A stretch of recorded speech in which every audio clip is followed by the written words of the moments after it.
Hi friends, तर मार्गशीर्ष महिन्यातला हा तिसरा गुरुवार आहे आणि मी या पद्धतीनं पूजा केलेली आहे.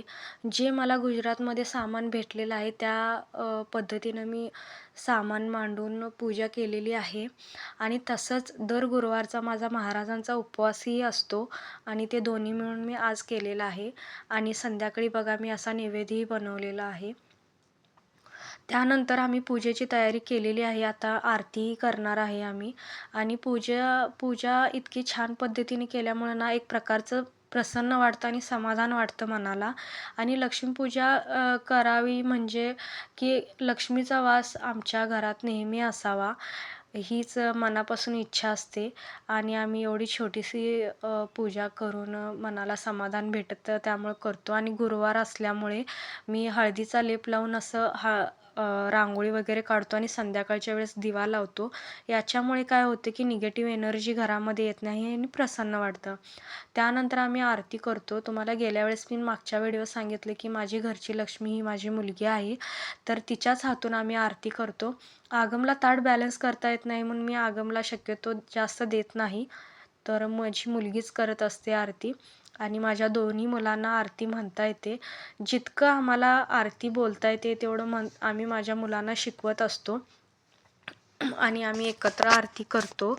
त्यानंतर माझा छोटासा संकल्प आहे की दर गुरुवारी मी हा संकल्प करते की माझ्याकडून जेवढं होईल तेवढं मी अन्नदान करत असते आणि ही सेवा मी महाराजांच्या चरणी अर्पण करते. मी मुलांना देखील सांगते की अन्नदान हे श्रेष्ठ दान आहे. देवानं आपल्याला काहीही कमी केलेलं नाही. महाराजांनी आम्हाला काहीच कुठल्याच गोष्टीची कमी पडू दिलेली नाही. तर त्यातलंच एक छोटंसं सेवा म्हणून आम्ही हे दर गुरुवारी ही प्रयत्न करत असतो. आणि माझ्या मुलांना देखील खूप आवडतं हे करायला. दोघंही खूप एक्सायटेड असतात आणि मी याचं महत्त्वही मुलांना समजवून दिलेलं आहे की आपण हे का करावं, कशासाठी करावं, हे मी मुलांना शिकवलेलं आहे आणि याचं कारण देखील दाखवलेलं आहे. म्हणजे की हे डबं ज्या लोकांना आम्ही देतोय त्यांच्या चेहऱ्यावरची स्माईल किंवा त्यांचं एक टाईमचं पोट भरणं आणि त्यांच्या चेहऱ्यावरचा आनंद ही मी माझ्या मुलांना प्रॅक्टिकली दाखवलेलं आहे. आणि त्यांना हे दर गुरुवारी ते वाट बघत असतात की मम्मी आपण हे कधी करायचं. तर ते खूप एक्सायटेड असतात.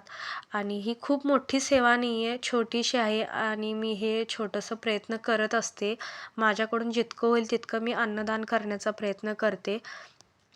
त्यानंतर फायनली डबा रेडी झालेला आहे आणि मी या पद्धतीनं ठेवून मी महाराजांना विनंती करते की आज माझ्याकडून जे सेवा झालेली आहे ते तुम्ही स्वीकार करावी, अशी मी त्यांना विनंती करते.